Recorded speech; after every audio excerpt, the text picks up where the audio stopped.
ફરી એક માનવતાનું કામ કર્યું છે.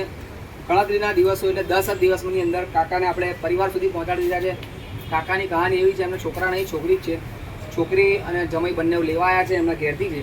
10 દિવસથી ગુમ થયેલા બરોડાથી આજે માનવતા ચેરિટેબલ ટ્રસ્ટ એમને સોંપેલા છે.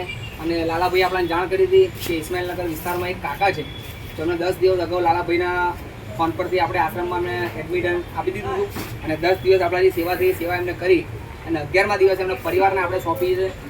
શું નામ છે બેન તમારું? પિંકીબેન. શું થાય તમારા પપ્પા થાય? કેટલા દિવસ તમને મળ્યા? આજે 11મા દિવસ. 11 દિવસ પછી પરિવારને આજે મળ્યા છે. તમને કેવો સંતોષ? સારો છે. તો આવી રીતના અમે સેવા કરતા રહીએ છીએ, પરિવારથી મિલન કરતા રહીએ છીએ. માનસિક સાધારણ છે કાકા, તેના કારણે ઘરેથી નીકળી ગયા હતા. તો આજે એમને મિલન કરાવી દીધું છે. આપ સૌ વિડીયો ખૂબ શેર કરજો, લોકો સુધી પહોંચાડજો. અને આપ સૌને આજે મેસેજ આપું છું કે આ કાકા છે, એમના છોકરાઓ નથી, એ છોકરી છે. આજે એમની સાથે જ રહે છે અને એક છોકરી નહીં, છોકરો બનીને ઊભી છે એમની સાથે અને એમની સાથે રાખે છે.